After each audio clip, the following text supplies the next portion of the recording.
자리에 앉으시겠습니다. 함께 오신 하나님의 말씀, 우리 마태복음 27장 우리 3절에서 10절에 있는 말씀입니다. 마태복음 27장 3절에서 10절에 있는 말씀 봉독해 드립니다. 그때에 예수를 판 유다가 그의 정죄됨을 보고 스스로 뉘우쳐 그 은 30을 대제사장들과 장로들에게 도로 갖다 주며 이르되 내가 무죄한 피를 팔고 죄를 범하였도다 하니 그들이 이르되 그것이 우리에게 무슨 상관이냐 내가 당하라 하거늘 유다가 은을 성소에 던져놓고 물러가서 스스로 목매어 죽은지라. 대제사장들이 그 은을 거두며 이르되 이것은 핏값이라 성전고에 넣어둠이 옳지 않다 하고 의논한 후 이것으로 토기장이의 밭을 사서 나그네의 묘지를 삼았으니 그러므로 오늘날까지 그 밭을 핏밭이라 일컬었느니라.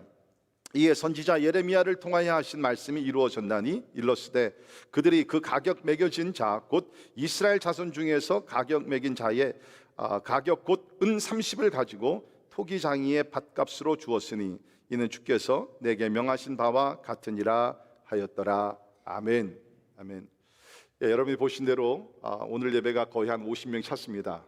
그렇기 때문에 아마 이제 한두 주 있으면 우리가 2부 예배로 우리가 나눠서 드려야 될 것 같습니다. 그래서 여러분께서 가능하면 주 초에 이걸 우리가 예배를 이제 2부로 나눠야 되면 미리 준비해야 되기 때문에 가능하시면 주 초에 제일 좋기는 이제 주일날 예배 드리고 오후에 여러분께서 다음 주일 예약을 해주시면 우리 교회가 준비하는데 크게 도움이 될 줄을 믿습니다. 너무너무 감사하고요. 이렇게 현장 예배 성전에서 같이 예배를 드릴 수 있어서 너무나 감사를 드립니다. 오늘 이렇게 배경을 보시면 꼭 무슨 우리 하와이에서 지금 예배를 드리는 그러한 분위기인데요. 상상을 그렇게 하시면서 아마 올해는 우리가 여름 휴가를 거의 못 가겠죠. 근데 이렇게 좀 느낌을 하와이 우리 마우이 아일랜드에서 지금 예배를 드리는 그러한 생각을 하시면서 또 시원한 은혜가 여러분 가운데 임하기를 주의 이름으로 축원합니다. 자, 오늘 설교 제목이 베드로와 가룟 유다의 차이입니다. 저는 사실 사람을 비교하는 것을 굉장히 싫어합니다. 그 이유 중에 하나가 제가 자랄 때 4남매 중에 막내로 자랐는데요. 이렇게 이웃들이 또 교회 성도들이 제 위에 있는 두 형님들과 또 누님 이렇게 비교하게 되면 참 제가 별로 기분이 안 좋았어요. 제가 못나서가 아니라 각자의 특징과 특성과 어떤 유니크한 그런 캐릭터가 있는데 왜 이렇게 비교를 해서 이야기를 하나. 그래서 저는 이렇게 목회를 하면서도 사람을 비교하기보다는 각 사람의 어떠한 그 특징과 또 개성 그것을 잘 이해하고 살려서 하나님 나라 이렇게 사용되기 위해서 노력하도록 관심을 갖습니다. 자, 그런데 오늘 본문을 보게 되면 이 마태복음은 누가 썼죠? 마태가 썼죠. 이 마태가 이 성경을 기록하면서 베드로와 가룟 유다를 비교한 것은 적나라한 사실입니다. 이거 분명한 사실이에요. 왜냐하면 우리 26장 69절부터 75절까지는 베드로가 예수님을 3번 부인한 이야기고 그 다음에 27장 1절부터 읽은 10절까지는 가룟 유다가 예수님을 팔아서 넘기고 결국에는 이제 자살하게 되는 그러한 스토리가 백투백. 그러니까 여러분이 성경을 읽으실 때 한 가지 조심해야 될 것은 우리가 성경의 편리상 이렇게 나눠져 있는 챕터, 그 장들과 절수. 이건 원래 본문에 원래 하나님께서 우리에게 주신 성경 그 원어에는 이런 절수나 장수가 없습니다. 그러니까 나중에 그냥 학자들이 편리상 이것을 만든 거거든요. 그래서 어떨 때는 우리가 이런 것에 방해가 되지 않고 쭉 문맥을 따라 읽는 것 상당히 중요합니다. 자, 그것을 보게 되면 분명히 마태라는 저자는 베드로와 가룟 유다를 비교해서 마태복음을 적어도 이 부분에 쓴 것은 분명합니다. 다른 복음서를 이렇게 비교를 해보면 마가복음이나 누가복음이나 요한복음도 그 어느 복음서에서도 두 인물을 백투백으로 기록한 것은 하나도 없습니다. 마태복음에서만 유일하게 이 베드로가 예수님 3번 부인하는 것, 또 가룟 유다가 예수님을 팔아 넘기는 것, 이것을 백투백으로 기록을 했어요. 그렇다 그러면 우리 항상 성경 읽을 때 그 저자의 의도를 깨닫고서 읽어야 되잖아요. 그러니까 마태가 그렇게 비교를 했다 그러면 우리 또한 두 인물을 비교하면서 하나님께서 우리에게 주시는 교훈을 받을 때 우리 가운데 또 은혜가 넘치게 될 줄은 믿습니다. 자, 두 사람의 차이점을 얘기하기 전에 먼저 두 사람의 공통점을 잠깐 말씀드립니다. 두 사람은 같은 시대 때 특별히 예수님께서 저들을 부르셔서 제자가 되었죠. 그리고 3년 반 동안이나 예수님을 따라다니면서 그 놀라운 그런 산상설교부터 시작해서 예수님의 놀라운 표적과 기적들을 다 목격을 하고 한 팀에서 때에 따라서 전도도 나가기도 했습니다. 그러니까 공통점이 상당히 많죠. 그 당시에 큰 무리가 예수님을 따랐지만 그 가운데 부르심을 받아서 예수님의 제자가 된 것이죠. 특혜를 누렸다는 것입니다. 그러니까 이런 것들이 이 두 사람의 상당히 비슷한 그런 공통점. 근데 또 한 가지 큰 공통점이 있습니다. 그 공통점이 뭐냐면 두 사람 다 큰 실수, 죄를 예수께 범했다는 것입니다. 베드로는 3번 부인했고요. 그 다음에 가룟 유다는 은 30을 받고 예수님을 팔아 넘겼습니다. 12제자 중에 이렇게 큰 잘못과 죄를 범한 사람들은 나오질 않습니다. 그런데 이 두 사람은 특별히 그것도 예수께서 가장 필요한 그때에, 제자들의 인정과 제자들의 사랑과 제자들의 기도가 가장 필요한 그때에 이 두 사람은 예수님을 둘 다 부인한 것입니다. 그러니까 이런 것들이 공통점이에요. 자, 그런데 베드로와 가룟 유다의 차이점들을 우리가 찾아볼 수 있습니다. 첫 번째는 베드로는 재물에 대한 욕심이 거의 없었고요, 가룟 유다는 물질에 대한 욕심이 상당히 많았습니다. 자, 먼저 우리 베드로 생각해 봅시다. 우리 누가복음 5장을 보게 되면 예수께서 베드로를 제자로 부르실 때 어떤 사건이 있었습니까? 베드로가 원래 이름이 시몬 베드로죠.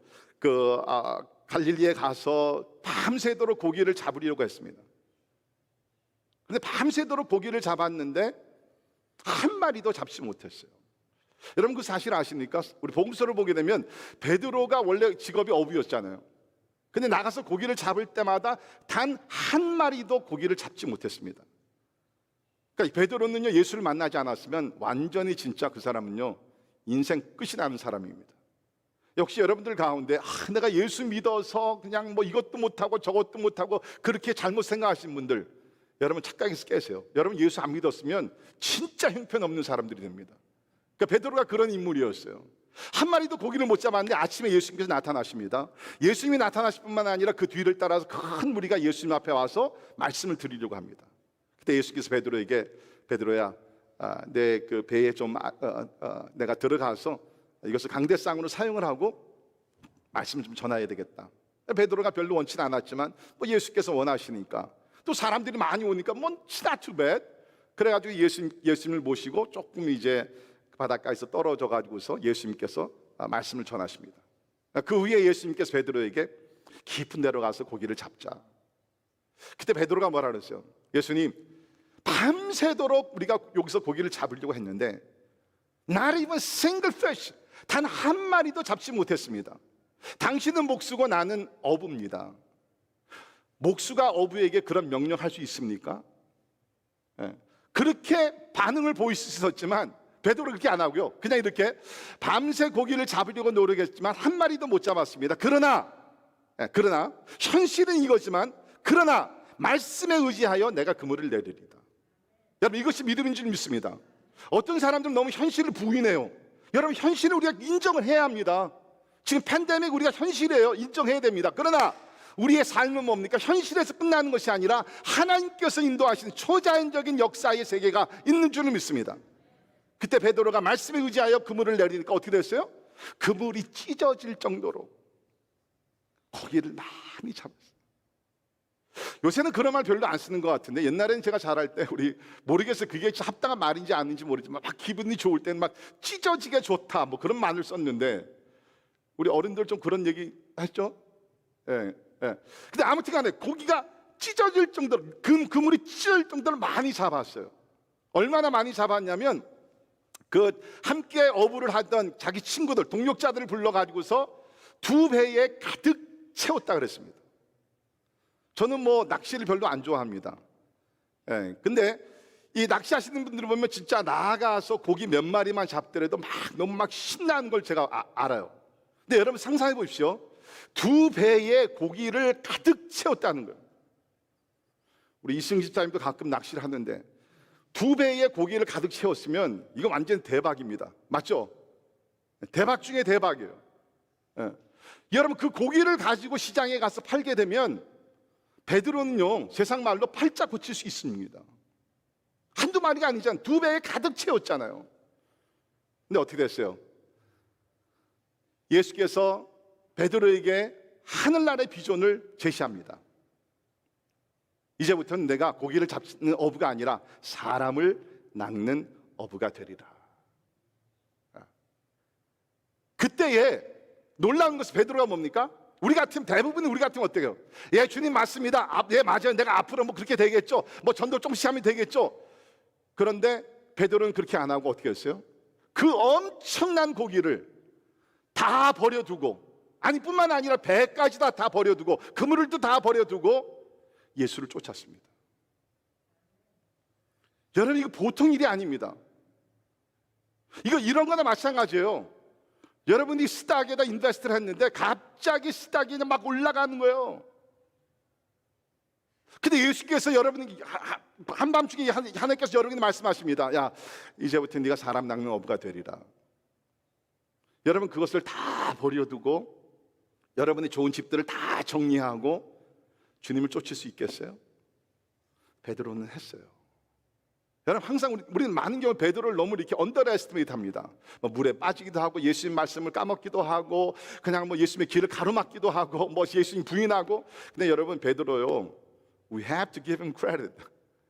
여러분, 베드로를 우리가 우습게 생각하면 안 돼요. 예. 베드로는 근본적으로 물질에 대한 욕심이 없었어요. 다 버리고 예수께서 부르셨을 때 쫓아나섭니다. 가룟 유다는 어때요? 정반대였어요. 여러분, 복음서에서 가룟 유다가 나오는 이야기들 보게 되면 거의 모든 이야기가 related to money, 돈과 연관되어 있는 이야기들입니다. 시간상 제가 그런 걸 다 말씀 못 드리지만 그 대표적인 이야기로 우리 요한복음 12장에 보게 되면 이제 예수님께서 얼마 후에는 십자가에 달려 죽으시게 됐죠. 그때에 마리아라는 여인이 그 향유를 가지고 와서 예수 앞에 무릎을 꿇고 예수님 발에 향유를 붓고 자기의 머리를 풀어서 그 예수님의 발을 닦아드립니다. That's really like great devotion. 예수님을 향한 뜨거운 그런 사랑과 열정과 헌신이었죠. 사실 이것은 마리아는 뭐 그런 것을 지금 상황을 잘 모르고서 그냥 예수님이 좋아서 사랑해서 이렇게 헌신을 했지만 사실은 뭐를 준비하고 있었어요? 예수님의 죽음을 준비하고 있었다는 거예요. 자, 이것을 본 가룟 유다가 뭐라고 얘기합니까? 이 향유를 어찌하여 300데나리온에 팔아 가난한 자들에게 주지 아니하였느냐? 이게 참 놀라운 겁니다. 그 향유를 보면서 300데나리온이라는 값이 벌써 나온 거예요. 그러니까 계산이 굉장히 빠른 사람이죠. 그러니까 시세를 너무 잘 알던 사람인 것 같아요. 여러분이 아시듯이 데나리온이라는 것은 그 당시에 노동자가 나가서 하루 정도 일을 하게 되면 그 임금으로 받는 것이 한 데나리온입니다. 그러니까 300데나리온은 뭐 굉장한 돈이죠.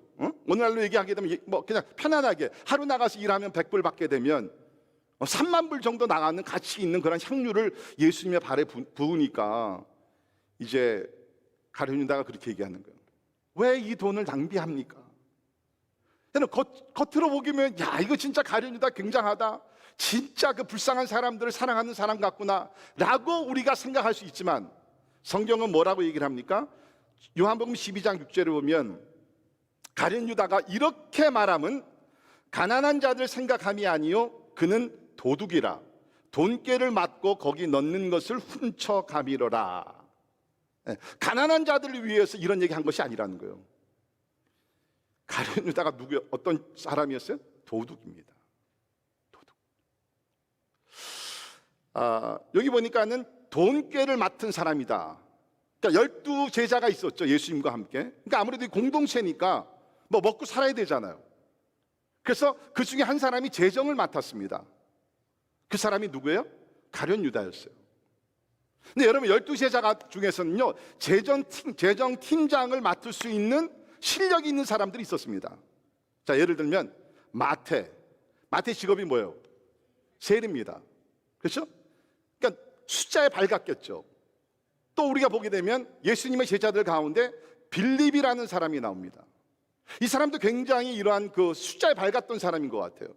오병이의 기적을 보게 되면 그 이제 그 사람 예수님께서 저들에게 먹을 것 주라 그랬을 때 빌립이 계산이 벌써 나왔어요.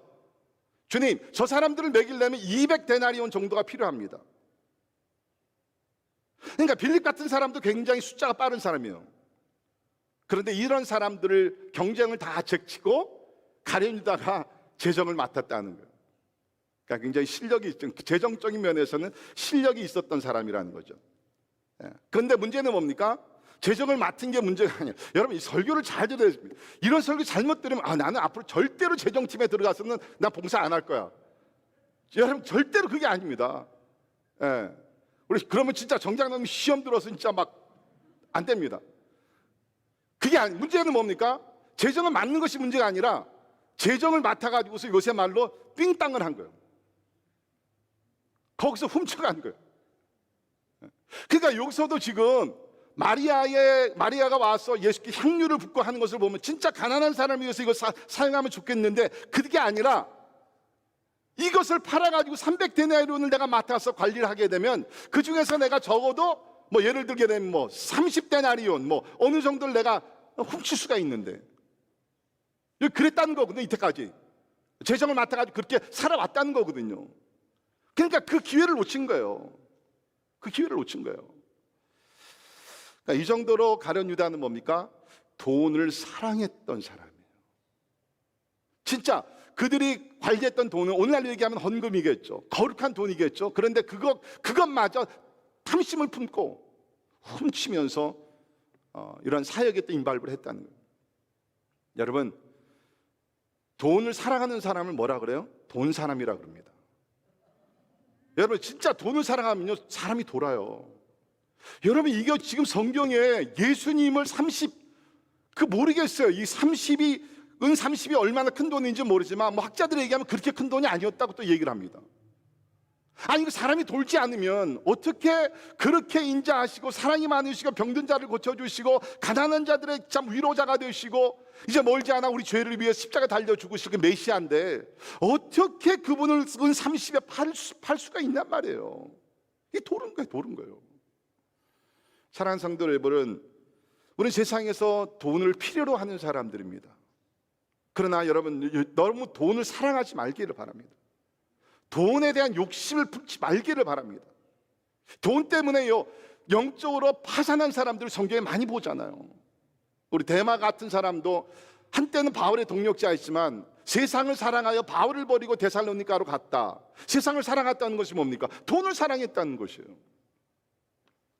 여러분, 돈을 사랑하지 말기를 바랍니다.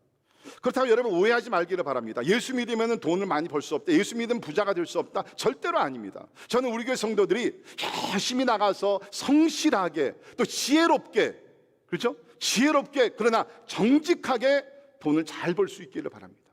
그런데 돈을 버는 목적이 뭡니까? 내가 부자가 되고 내가 무슨 세상의 쾌락을 누리려고 하는 것이 아니라 세상 말로 돈을 벌어서 남 주기 위해서. 돈 벌어 남죠? 돈 벌어 남 주기 위해서, 가난한 자들 돕기 위해서, 선교사님들 돕기 위해서, 하나님 나라 확장을 위해서 여러분 열심히 정직하게 돈을 벌 수 있기를 간절히 바랍니다. 그러나 돈이 여러분 절대로 그것이 인생의 목표라든지 신앙의 목적이 돼서는 안 된다는 거예요. 우리 가운데 이런 분들이 있어요. 왜 예수 믿습니까? 예수 믿으면 건강하고 예수 믿으면 부자 됩니다. 기복주의 잘못된 신앙이에요. 오히려 반대입니다. 여러분, 아까 제가 베드로 말씀드렸지만 베드로는 예수님 만나고 뭐 했어요? 돈을 버렸어요. 이것이 참된 신앙인 줄은 믿습니다. 예수를 우리가 제대로 만나게 되면 예수를 이용해 가지고서 예수 이름으로 기도해서 내가 부자가 되는 것이 아니라 내가 정직하게 일을 해가지고서 돈을 번다 할지라도 그것은 이제는 뭡니까? 나의 욕심, 나의 부귀영화, 나를 자랑하기 위해서가 아니라 진짜 하나님 나라를 위해서, 가난한 자를 돕기 위해서 우리가 돈을 사용해야 될 줄 믿습니다. 혹시 여러분들 가운데 예수 믿기 전과 예수 믿은 후에 돈의 가치관이 아직도 변화되지 않았으면요, 여러분 신앙을 점검해 보셔야 됩니다. Really, 진짜 점검해 보셔야 돼요. 예수 믿고 나서는 이 돈을 나를 위해서가 아니라 하나님을 위해서, 가난한 이웃들을 위해서, 거룩한 목적을 위해서 사용돼야 될 줄을 믿습니다. 우리 사도 바울이 이 돈에 대해서 우리 디모데전서 6장 17절에 보면 이렇게 아주 너무너무 컴팩트하지만 잘 말씀해 주셨어요. 우리 디모데전서 6장 17절, 내가 이 세대에서 부한 자들을 명하여 마음을 높이지 말. 잘 보세요. 부자들, 아마 대부분 여러분, 이게 나는 아니야. 내가 무슨 부자야. 여러분 그런 얘기 하지 마세요. 여러분이 아시는데 미국에 사는 우리 대부분의 사람들이 전 세계를 봤을 때 you are at the top 5%. 그죠? 전 세계를 봤을 때 여러분 top 5% 사는 부자들이에요. 자, 그들을 명하여 첫째 뭔가 마음을 높이지 말고, 여러분 돈 때문에 교만해지지 말기를 바랍니다. 두 번째, 정함이 없는 재물에 소망을 두지 말고, 돈이요 절대로 소망의 요소가 되지 못합니다. 여러분 혹시 만에 하나라도 내가 세이빙 어카운트 이만큼 있고 내가 노후 대책 이만큼 돼 있으니까 I have no problem, 그럴까요? 돈이 여러분을 지켜줄까요? 아닙니다. 소망을 두지 말고 오직 우리에게 모든 것을 후히 주사 누리게 하신 하나님께 두며, 할렐루야, 우리의 소망은 하나님께 둬야 될 줄은 믿습니다. 여러분 돈이 많으신 분들, 돈이 아니라 하나님께 소망을 두십시오. 돈이 없으신 분들 낙심하지 마시고 하나님께 소망을 두면 하나님께서 여러분의 삶을 책임져 주실 줄을 믿습니다. 두며 그다음에 뭐요? 선을 해가고 선한 사업을 많이 하고 나누어 주기를 좋아하며 너그러운 자가 되게 하라. 이것이 우리 부에 대한 바른 자세라는 것입니다. 열심히 정직하게 일을 해가지고서 버린 돈을 가지고 뭡니까? 선한 사업을 많이 하는, 나누어 주기를 좋아하는, 짠돌이 짠순이가 되지 말고 후한 사람이 좀 되라는 거예요. 요새는 우리가 그렇게 식사를 못하지만 좀 나가면 눈치 보지 말고 먼저 지갑을 좀 꺼내가지고서 미안합니다, 나는 캐시를 갖고 다니지 않아서, 그런 얘기 하지 마세요. 없으면 먹으러 가지도 마세요. 자기가 낼 수 있는 형편에서 가야지. 그런 특별히 그리스도인들은요, 여러분 믿지 않는 사람들은 이런 것을 보고 시험에 든다는 거예요. 좀 나가서 좀 후히 좀 베푸세요. 하나님께서 뭐라 그랬어요? 후하게 베풀면 하나님께서 흔들어서 진짜 우리 삶 속에 넘치도록 채워주신다고 약속하신 줄을 믿습니다. 너그러운 자가 되라. 베드로는 돈에 대한 욕심이 없었지만 가룟 유다는 돈에 대한 욕심이 아주 많았습니다. 결국에는 그것 때문에 훗날에 큰 일을 저지르게 된다. 돈은 필요한 것입니다. 그러나 욕심을 품어서는 안 됩니다. 돈을 사랑함이 모든 악의 뿌리 근원이 된다는 말씀, 함께 기억할 수 있기를 바랍니다. 자, 두 번째 큰 차이가 있습니다. 베드로는 예수님에 대한 확실한 믿음이 있었고 유다는 예수님에 대한 확실한 믿음이 없었습니다. 자, 베드로 실수투성이의 사람이었어요. 그러나 베드로에게는 확실한, 아주 진실한 기본적인 신앙이 있었습니다. 우리 마태복음 16장을 보게 되면 예수님께서 제자들을 데리고 이곳저곳 다니시면서 전도를 하시다가 저 북쪽에 올라가서, 그렇죠? 저 북쪽에 올라가서 가이사라 빌립보라는 지역에 가서 제자들을 이렇게 보내서 전도하게 하죠. 특별히 그때는 전도하고 온 다음에 예수께서 물으셨습니다. 야, 사람들이 나를 누구라 부르냐? 그렇죠? Who do the people say that I am? 그랬더니 12 제자들이 얘기합니다. 예수님, 어떤 사람들은 예수님을 세례 요한이라고 얘기하고요, 어떤 사람들은 엘리야, 어떤 사람들은 어떤 예레미야나 아니면 선지자 중에 한 사람이라고 얘기를 합니다. 다 뭐 훌륭한 그런 구약의 인물들이 얘기하는 거죠. 그 다음에 예수님께서 12 제자들을 보시면서, 아마 12 제자들을 눈은 straightforward, 직선적으로 보시면서 예수께서 이렇게 말씀하십니다. Who do you say that I am?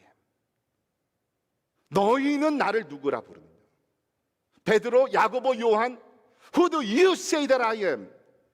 세상 사람들은 나를 뭐 세례 요한, 예레미야, 무슨 뭐 엘리야 얘기하지만 내 진짜 관심은, 내가 진짜 알고 싶은 것은 사람들이 몇 퍼센트나 나를 하나님의 아들로 인정하고, 그게 아니라 나에게 중요한 것은 Who do you say that I am? 오늘도 마찬가지입니다. 예수님의 관심은요, 우리가 그 설문조사 해가지고서 뭐 몇 프로나 50%나 예수님 하나님의 아들 유일한 구세주를 믿습니다. He doesn't care. 여러분 1%가 예수를 하나님의 아들 구세주를 믿든지 99%가 아니 100%, He doesn't care. But He cares about you. 예수님의 관심은요, 여러분인 줄 믿습니다.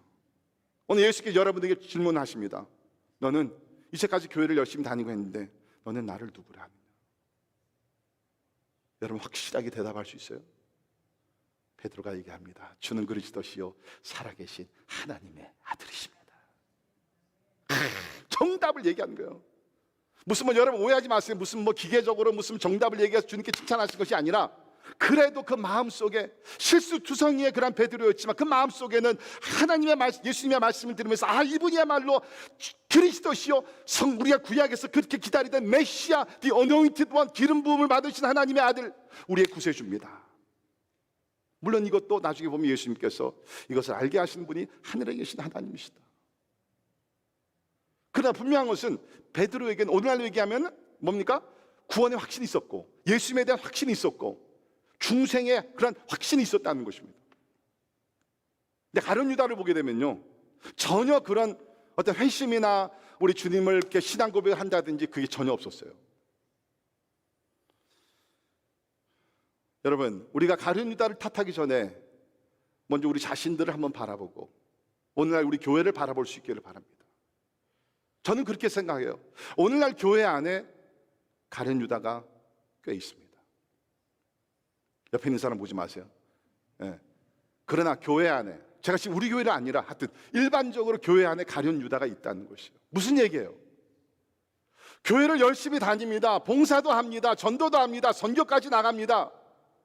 그런데 예수님과 개인적인 관계가 없어요. 열심히 있어요. 여러분, 이 가룟 유다라는 사람이요, 우리가 만난 적은 없지만 모든 면에 열심을 가지고 일하던 사람. 어떻게 하냐고요? 이 사람은 zealot, 그러니까 열심 당원 중에 한 사람이었습니다.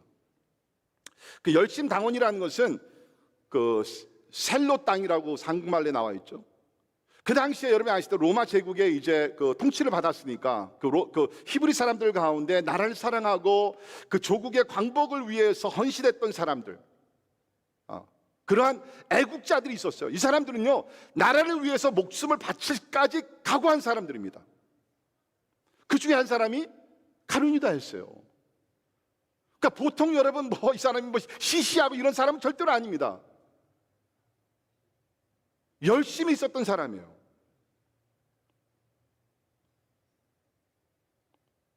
여러분, 교회에서 가장 위험한 사람이 누군 줄 알아요? 세상에서 방황하고 무슨 이런 사람들이 아닙니다. 가장 위험한 사람들이 열심을 내지만 맹목적인 열심이에요. 예수님을 만나지 않고 열심을 내는 사람들이에요. 왜 이런 사람들 마음속에 있는 게 뭐가 있어요? 내가 이렇게 열심히 하면 내가 나의 행위를 주님께서 보시면서 구원해 주실 거야. 더욱더 좀 나가서 뭡니까? 내가 이렇게 열심히 하면 교회에서 알아가지고서 나에게도 직분도 주고 나를 인정해 줄 거야. 여러분, 교회는 그런 곳이 아니잖아요. 우리가 인정을 받고 칭찬을 받기 위해서 한 것도 아니고, 우리가 행위를 가지고 주님 앞에 구원을 받을 수 있는 것도 아니고, 우리가 열심을 내어서 하나님을 섬기고 교회를 섬기는 것은 뭡니까? 주께서 주신 은혜가 너무나 크고 놀랍기 때문에. 믿으십니까? 그 은혜 너무 감사하여 감격하여, 아까 부른 찬송 그대로 주 예수보다는 귀한 것은 없네. 그 은혜 감사 감격 가운데서 우리가 하나님을 섬기고 열심을 다하여 우리 하나님을 사랑하는 것인 줄 믿습니다. 그렇지 않기를 바라지만, 혹시 여러분들 가운데 예수님을 개인적으로 만난 적이 없는데 열심을 가지고 종교 생활을 하신다 그러면 기도합니다. 또 여러분 기도하십시오. 찾으십시오. 예수님, 내가 먼저 예수님을 인격적으로 만나기를 원합니다.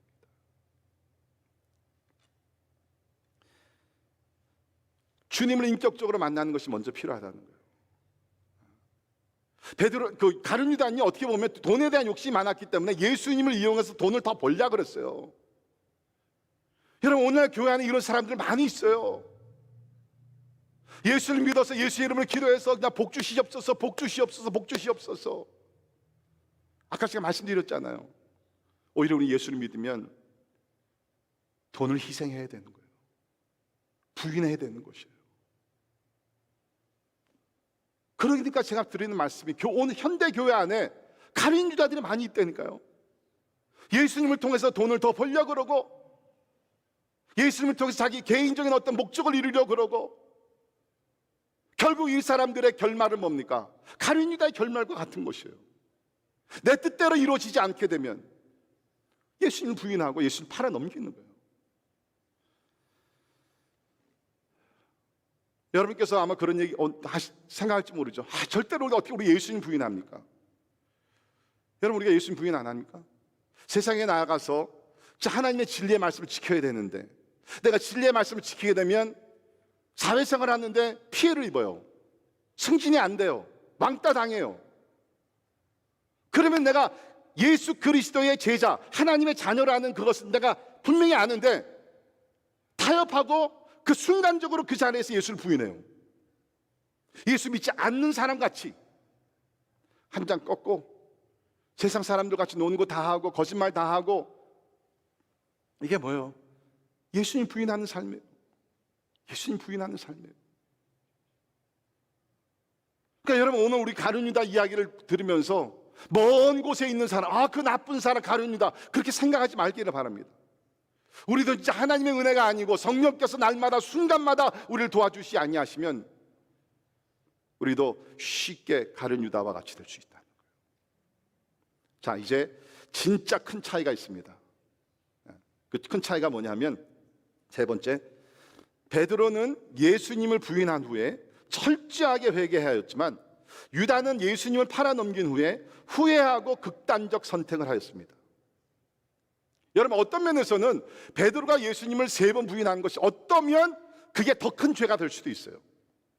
여러분, 한국 기독교 역사를 보더라도 우리 일제시대나 아니면 또 우리 공산당이 쳐들어오고 그랬을 때 그 신사참배 무슨 뭐 이런 것 때문에 거기에 동의했던 목사님들도, 그렇죠?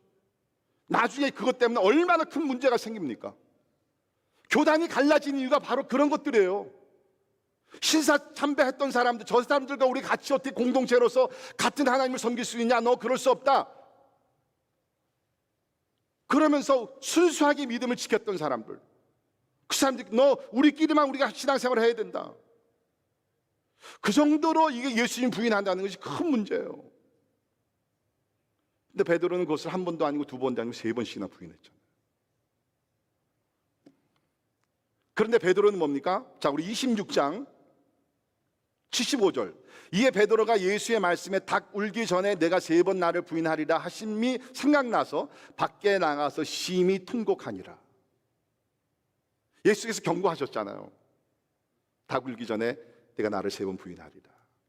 그를 아주 까마득하게 까먹고 있다가 기억이 나갔어요. 그래서 밖에 나가서 심히 통곡했어요. 여기 심히 통곡했다는 것은 하나님 앞에 나아가서 하나님께 죄 범한 것을 인정을 하고 하나님 앞에 용서를 구하고, 하나님, 내가 이제는 철저하게 회개하고 자복하오니 하나님 나를 용서해 주시고 앞으로는 내가 이렇게 비겁한 그런 신앙이 되지 않겠습니다. 결단을 했다는 것이에요. 그러니까 뭐요? 통곡의 대상이 있었다는 거예요. 회개의 대상이 있었다는 겁니다. 하나님입니다. 그런데 여러분 사실 이게 베드로가 예수님 3번 부인한 거 참 진짜 비겁한 거예요. 과연 진짜 베드로가 그랬을까?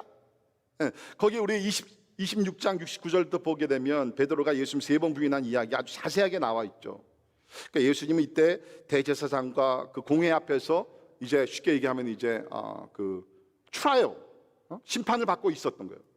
그때 베드로가 이것이 어떻게 이루어질 것인가 바깥에 뜰에 앉아가지고서 관찰을 하고 있었습니다.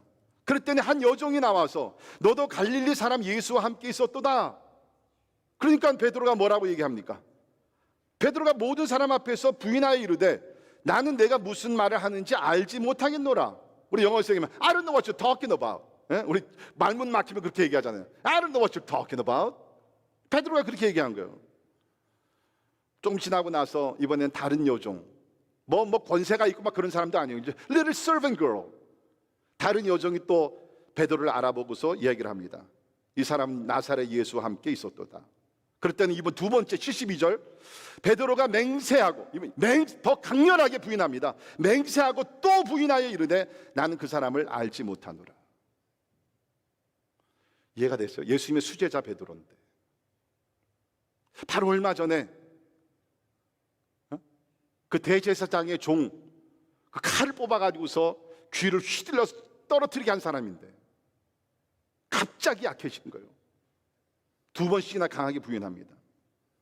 또 조금 있다가 73절 조금 후에 곁에 있던 사람들이 나와, 이번 여러 사람들입니다. 베드로에게 이르되 너도 진실로 그 도당이라. 내 말소리가 너를 표명한다. 내 말소리가 너를 표명한다. 다시 말해서 여러분이 아시대로 베드로는 갈릴리 지방 사람이잖아요. 그러니까 갈릴리 쉽게 얘기하면 사투리를 썼던 사람이에요. 그러니까 우리나라도 조그맣지만 사투리, 어떨 때는 뭐 제주도 말은 우리 거의 못 알아듣고, 우리가 사투리를 하게 되면 굉장히 좀 이렇게, 특별히 사투리를 보게 되면 발음이 나오지 않는 어떠한 말들이 있죠.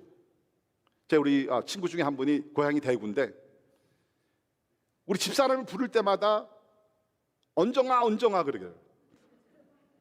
은정인데, 그래서 제가 하루는 불러, 야 언정이가 아니라 은정이야. 은정 해봐. 은정. 조심히 합니다. 언정. 이게 안 되는 거예요. 그러니까 베드로에게도 그런 액센트가 있었던 것 같아요. 그러니까 쉽게 알아본 거죠. 그때 베드로가 얘기를 합니다. 자, 74절 보세요. 이번엔 뭡니까? 그가 저주하며 맹세하여 이르되 나는 그 사람을 알지 못하노라. 여러분, 여기서 우리가 교훈을 깨달아야 됩니다. 여러분, 우리 신앙을요, 여러분의 어떤 배경이나 여러분의 지식이나 이런 것 두면 여러분 넘어집니다. 쓰러집니다. 우리의 결단도 아니고 우리의 열정도 아닙니다. 우리의 신앙을 지켜주시는 분은 오직 하나님 예수 그리스도인 줄 믿습니다. 성령의 도우심이 없으면, 여러분 베드로를 여기서 저 나쁜 놈 진짜 죽여야 돼 그렇게 얘기하지 마세요.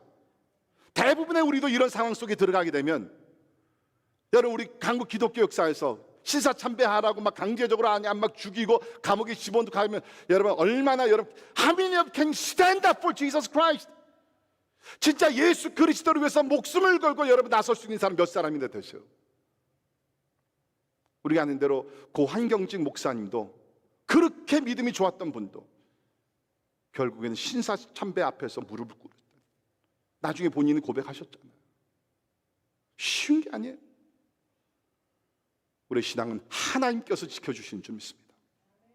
사도 바울이 얘기와 같이 믿음의 주여 우리를 온전케 하시는, 우리 히브리서에 그렇게 얘기하고, 그러다음에 빌립보서 1장에서는 뭡니까? 너희 가운데 착한 일을 시작하신 그 예수께서 주 예수의 마지막 그날까지 주님께서 너희를 지켜주시리라. 기도합니다. 우리의 신앙을 우리 자신이 아니라 하나님 예수 그리스도께서 성령으로 끝날까지 지켜주시기를 주의 이름으로 축원합니다. 베드로는 통곡을 하면서 하나님 앞에 회개하고 돌이켰어요. 그래서 용서를 받고 예수께서 부활하신 다음에 요한복음 21장 예수님께서 많은 제자들 앞에 또 나타나셔가지고서 베드로를 퍼블릭리, 공적으로 다시 용서하시고 세워주십니다. 내 양을 먹이라, 내 양을 치라. 지도자의 자리를 빼앗지 않으셨어요. 다시 리스토어, 회복시켜 주셨어요. 그리고 오순절날 성령을 받고 베드로는 나가서 복음을 전했을 때에 3,000명, 5,000명씩 회개하고 돌아오고 초대교회 놀라운 지도자로서 하나님 앞에 계속 쓰임받게 됐습니다. 할렐루야! 이것이 하나님의 은혜인 줄 믿습니다. 우리가 회개하고 돌이키면, 아무리 우리가 죽을 죄를 졌다 할지라도, 아무리 큰 죄악을 범해서 진짜 하나님과 사람 앞에 부끄러운 죄를 범했다 할지라도, 하나님이 용서하시면, 하나님이 회복해 주시면 우리의 삶은 더 빛나는 아름다운 인생이 될 줄을 믿습니다. 그런데 가룟 유다는 어떻게 됐어요? 오늘 말씀 보십시오. 3절입니다. 그때의 예수를 판 유다가, 그때라는 것은 이제 예수님께서 재판을 받으시고 이제 십자가형을 죽어야 되는 사형 선고의 그런 결정이 난 것을 듣고 보고, 그때의 예수를 판 유다가 그의 정죄됨을 보고, 예수께서 정죄를 받아서 죽으신다는 것을 보고 스스로 뉘우쳐. 자 보세요. 스스로 뉘우쳤다. 이거는 뭐예요? 하나님 앞에 베드로와 같이 통회하면서 회개한 것이 아니라 양심의 가책을 받아서 후회를 한 거예요. 우리 NIV에서는 remorse라는 단어 썼습니다. 이건 후에 양심의 가책을 받다, 그런 차원에 끝난다는 거예요. 여러분, 하나님 모르는 사람들, 예수 그리스도를 인격적으로 만나지 않은 사람들도 양심이 조금이라도 살아있으면 죄를 범하게 되면 누구를 미워하고 훔치고 살인하고 죽이고 하게 되면 뭡니까? 죄책감이라는 것이 있죠. 지금 여기서 가룟 유다가 한 것은 뭐? 바로 그거예요. 양심의 가책을 받아가지고서 What in the world that have I done to Jesus? 예수 그리스도께 내가 무엇을 했느냐? 후회 정도였어요. 양심의 가책을 받았어요. 그러나 하나님께 돌이키질 않았습니다. 하나님께 무릎을 꿇지 않았습니다. 이건 회개가 아니죠.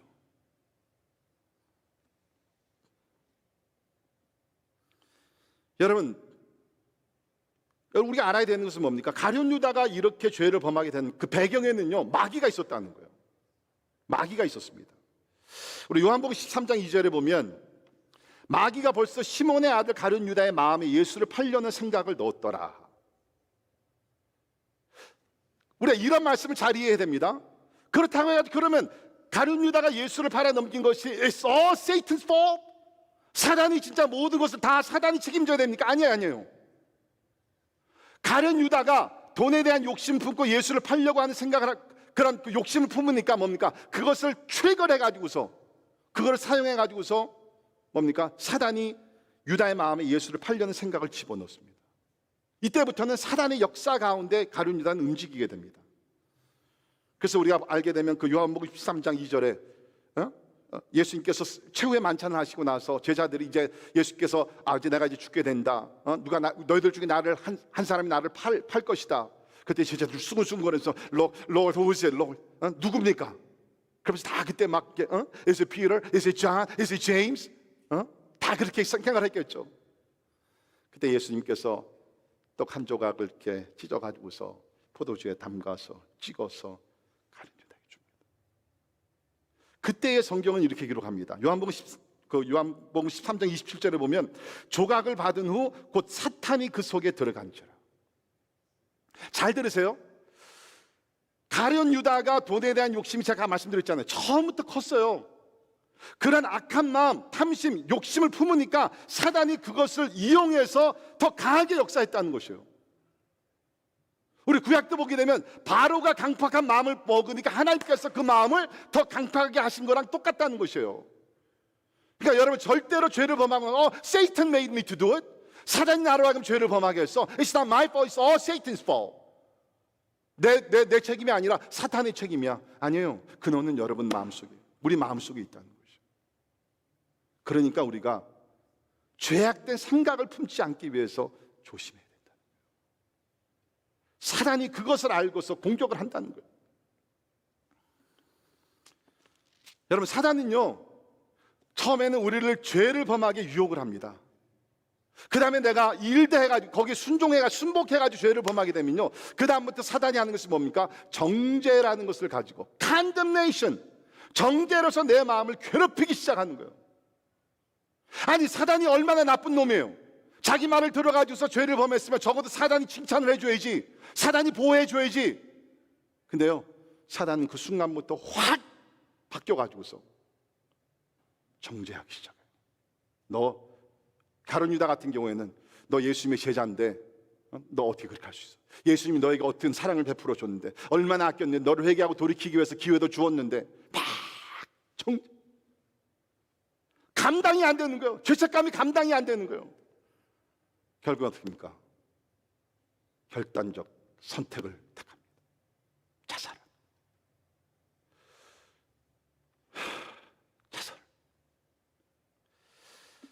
여러분, 자살 얘기가 나오니까 그렇지, 우리 대한민국이요, 여러분이 아시는 대로 자살을 굉장히 많이 하죠. 그래가지고서 자살 공화국이라고 부른다고 합니다. 네. 우리 OECD 회원국 36개 나라 가운데서 우리나라가 계속 랭킹 1위를 달려오다가 2018년에 2위로 떨어졌어요. 얼마나 큰 실망입니까? 그 다시 마음을 먹고 안 되겠다, 2019년에 다시 1등으로 올라갔다는 거예요. 이 얼마나 부끄러워요.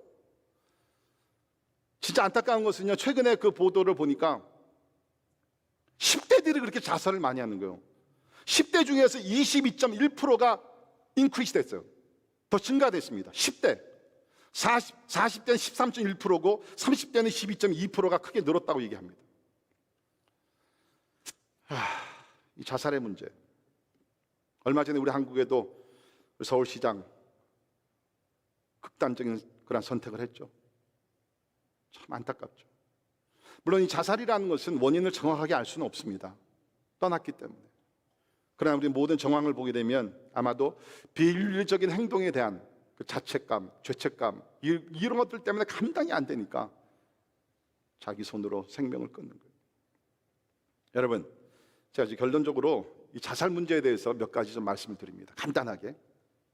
첫째, 살기가 힘들다고 결단적 선택하지 마십시오. 대부분의 사람들 살기 힘든, 어저께 그 한국일보 보니까 LA에 우리 한인사회 때 지도자 한 분이 자기 집 지하실에서 목 매달라서 또 죽었더라고요. 이분도 아마 이제 그 사업을 좀 하다가 좀 힘들었던 것 같은데, 아무튼 간에 살기가 힘들다고 여러분 생명 끊지 마세요. 여러분, 세상의 모든 사람들은요 다 살기 어려운 사람들입니다. 저 사람은 행복할까? 저 사람은 절대로 이런 문제 없을 거야. No way. Everybody, 모든 사람들이 다 힘들고 죽고 싶은 마음이 때에 따라 듭니다. 여러분, 성경에 나오는 위대한 인물들, 모세 보십시오, 엘리야 보십시오, 요나 보십시오. 이런 사람들은 뭡니까? 삶이 힘들어서, 살기 너무 힘드니까 주여 내 생명을 취하소서. 자살 시도한 거예요. 물론 하나님이 시켜주셨지만. 절대로 여러분, 너무너무 힘들어서 나는 이제 끝내야 되겠다. 아니요, 여러분들보다 훨씬 더 힘든 사람들도 인내하면 잘 살고 있습니다. 그런 생각 절대로 하지 마세요. 두 번째, 자살은 살인죄입니다. 꼭 기억하세요. 살인죄입니다. 우리 여섯 번째 계명, 살인하지 말라. 다른 사람을 죽여서 뿐만 아니라 내가 내 생명을 끊게 되면 살인죄입니다. 그만큼 심각한 죄라는 거예요. 세 번째, 자살이 끝이 아닙니다. 여러분, 사람들은요 결단적 선택하면, 자살하면 이제 모든 것이 끝나는 줄 알아요. 끝납니까? 아니죠. 두 가지 면에서. 첫째, 죽음 후에 다음 세상이 있잖아요. 천국과 지옥이 있잖아요. 뿐만 아니라 남겨두고 가는 사람들은 어떻게 해요? 본인은 뭐 이 세상에서 끝이 난다 그러지만 두고 가는 식구들 어떻게 할 거예요? 이번에도 서울시장 보니까 부모님이 계시더라고요. 아내가 있고 아들이 있고 며느리가 있고 딸이 있더라고요. 저들은 어떻게 해요? 비겁한 행동이에요. 무책임한 행동이에요. 여러분, 절대로 자살이 끝이 아니에요. 절대로 그런 생각하면 안 됩니다. 그 다음이 뭡니까? 복음입니다. 하나님이 용서하지 못할 죄는 없습니다. 믿으십니까? 어떤 죄를 범했다 할지라도. 여기 보세요. 예수를 3번씩이나 부인했잖아요. 예수님이 용서하시잖아요. 이것보다 더 큰 죄가 어디 있겠어요? 예수께서 십자가에 달려 죽으실 때 한쪽에 있던 강도가 그 악을 행한 사람, 아마 중범자 중에 중범자였을 것입니다. 그렇지 않으면 십자가형을 받지 않으니까. 그 사람도 마지막 순간, at the last minute, 뭐 교회를 한번 갔어요, 헌금을 했어요, 뭐 봉사를 했어요, 전도 아무것도 안 했어요. 너무 부끄러우니까 주님의 나라 임할 때 그냥 just remember me, 나를 그냥 기억만 해달라고. 뭐 구원시켜달라는 말도 진짜 부끄러우니까 못한 거예요. just remember me. 예수께서 오늘 내가 나와 함께 낙원에 있으리라. 이것이 복음인 줄 믿습니다. 여러분, 어떤 죄, 어떤 실수 우리가 범했다 할지라도 예수 앞에 나오게 되면 모든 죄를 다 사해 주시고 once for all, 단번에 과거, 현재, 미래 모든 죄를 다 용서하시면서 다 도말해 주시고 동의서에서 먼 것 같이 기억도 하지 않는 분이 우리 은혜의 하나님이신 줄 믿습니다. 이것이 복음이라는 거예요. 마지막으로 하나님은 감당하지 못할 어려움을 주시지 않습니다. 우리 고린도전서 10장 13절 마스크 썼지만 한번 같이 읽겠습니다. 시작. 사람이 감당할 시험 밖에는 너희가 당한 것이 없나니 오직 하나님은 미쁘사 너희가 감당하지 못할 시험을 허락하지 아니하시고 시험 당할 즈음에 또한 시피할 길을 내사 너희로 능히 감당하게 하시니라. 아멘. 여러분, 이제 어떤 큰 시험, 진짜 제가 목회하다 보면 어떤 분들은 진짜 감당하기 어려운 시험을 받으신 분들이 있어요. 그 짐이 너무 무거워요. 여러분, 제가 30년 목회하면서 그런 개인 가정들 많이 봤습니다. 진짜 그 아버지가 두 자녀를 막 영적으로 육적으로 어뷰즈를 한 그것을 나중에 이제 알게 되고 막 그 가운데 나중에는 또 남편이 자살을 하게 되고 뭐 진짜 이건 말이 아니죠. 말이 아니죠. 그런데 그분이 신앙 때문에 하나님을 붙들고 두 자녀를 바로 세우면서 지금까지도 신앙생활 열심히 잘하고 있다. 여러분 생각에는 나는 이 진짜 내 인생 끝이야. 아니에요. 감당할 수 있습니다. 여러분이 아니라 하나님께서 감당할 수 있도록 지탱케 하시는 은혜로 여러분을 함께 하시고 도와주실 줄을 믿습니다.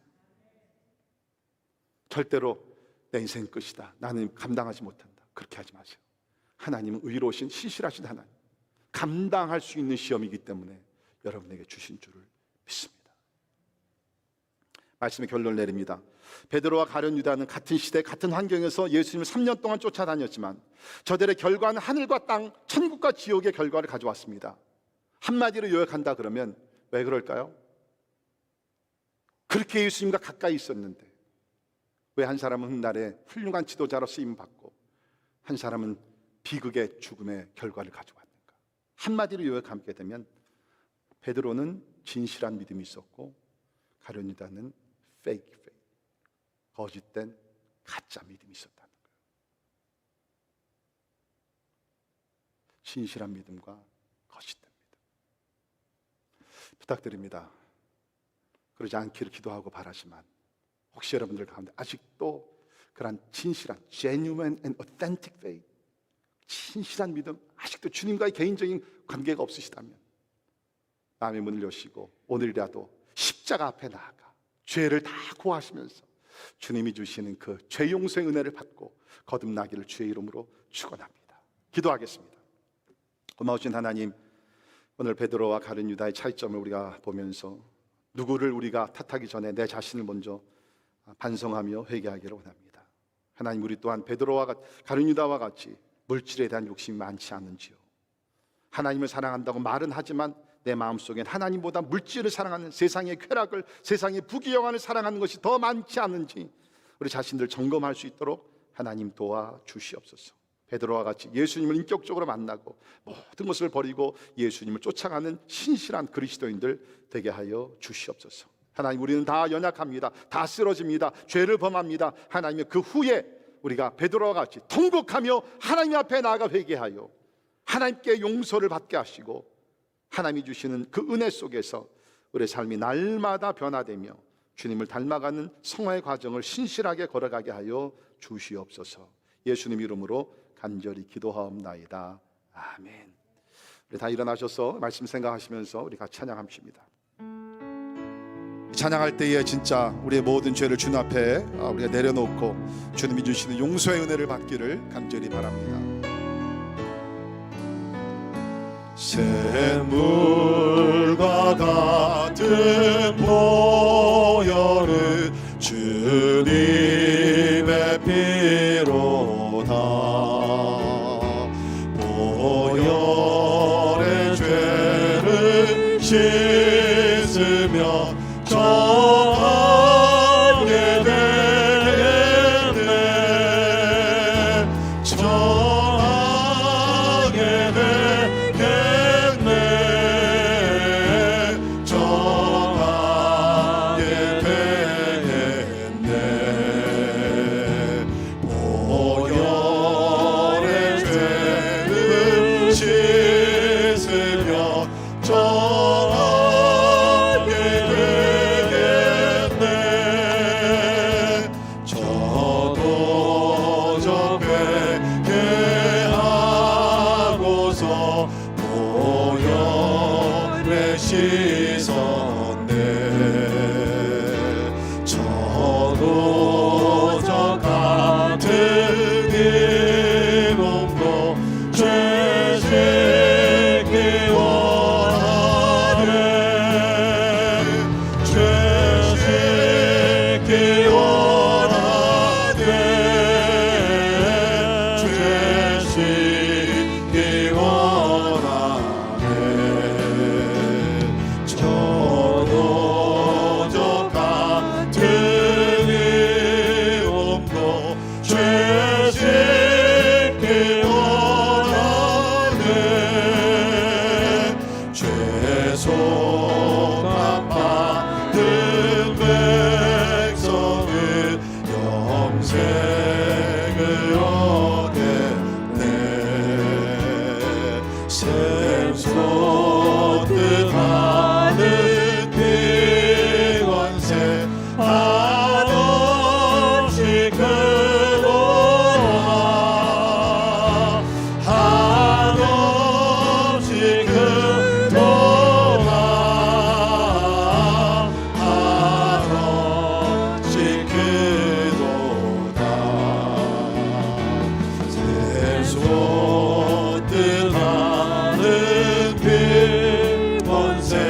한없이 크도다. 다 머리 숙여 잠깐 기도하겠습니다.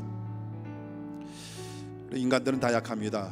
그렇기 때문에 우리가 아무리 구원받았더라도 세상에 살다 보면 이렇게 타협하고 이렇게 넘어지고 우리가 죄를 범할 때 있습니다. 혹시 여러분들 마음속에 참 하나님을 믿어서 예수께서 나를 위해 십자가에 죽으신 거 믿지만 그 과거에 범한 죄가 아니면 최근에 내가 범한 죄가 너무나 크고 아마 혹시 어떤 여러분들 가운데 다른 죄는 모르지만 이 죄는 하나님이 용서하지 않을 거야. 여러분 그거는 하나님의 음성이 아니라 사단의 음성입니다. 우리 히브리서를 보게 되면 예수께서 우리를 십자가에서 죽으심으로 자기를 단번에 제물로 드려 죄를 없이 하시려고, 이것이 복음입니다.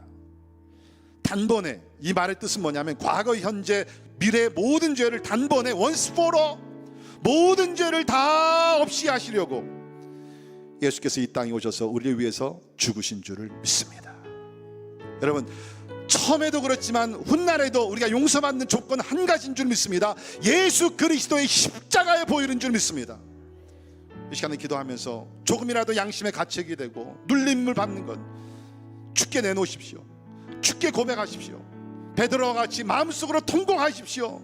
하나님 용서해 달라고, 이젠 새롭게 살기를 원합니다. 성령이 나를 거룩한 삶으로 인도해 달라고 기도하시면 하나님께서 용서해 줄 줄을 믿습니다. 우리 시간에 같이 기도하실 때에 여러분 자신을 위해서 혹시 주변에 이런 죄의 문제로 또 세상에 어떤 무거운 짐을 지고서 힘들어하시는 분 이웃들이 있으면 우리 또 중보하면서 하나님 크신 위로가 있게 하시고 은혜의 보좌 앞으로 나갈 수 있는 내 사랑하는 우리 식구, 친구, 우리 가족들 될 수 있도록 하나님 은혜 달라고 우리 또 중보도 할 수 있기를 바랍니다. 같이 기도하죠. 기도합니다. 거룩하신 하나님 감사합니다. 아버지 하나님, 하나님께서 우리와 함께 하시고 사랑의 하나님으로서, 인자의 하나님으로서 주님 아버지 우리에게 자비를 베풀어 주심을 감사합니다. 나 하나님 아버지 간절히 기도합니다. 주님 아버지 하나님 오늘 이 말씀이 하나님 우리 가운데 큰 위로가 되게 하시고 죄의 용서함의 은혜를 받게 도와주시고 무거운 짐을 벗어버리게 도와주시옵소서. 주님 아버지 너희 무거운 짐을 주께 맡기며 아버지 주께 주신 평강과 죄의 용서함과 새롭게 되는 은혜가 하나님 아버지 성령의 역사 가운데 있게 해주시기를 간절히 기도합니다. 아버지 하나님 우리 사랑하는 이웃들 가운데 주님 아버지 큰 죄를 범하여 죄책감에 눌려있는 아버지 정죄함에 눌려있는 아버지 우리 힘들면 주여 용서해 주시고 아버지 십자가를 바라보게 하시옵소서. 은혜의 보좌 앞에 나가게 하여 주시옵소서. 주님 아버지 도와주시기를 간절히 기도하고 합니다. 할렐루야. 주님을 찬양합니다. 십자가를 바라보며 나가기를 원합니다. 하나님 찬양합니다. 할렐루야. 감사합니다. 같이 찬양합니다. 날 정결케 하신 피, 날 정케 하신 피 보니 그 사랑 한없네. 살 동안 받는 살 동안 받는 사랑을 늘 찬송하겠네. 늘 찬송하겠네. 늘 찬송하겠네. 살 동안 받는 사랑을 늘 찬송하겠네. 이후에 천국 올라가, 이후에 천국 올라가 더 좋은 노래로 날 구속하신 은혜를 늘 찬송하게. 우리 손 들고 찬양합시다. 늘 찬송하겠네. 늘 찬송하겠네. 날 구속하신 은혜를 늘 찬송하겠네.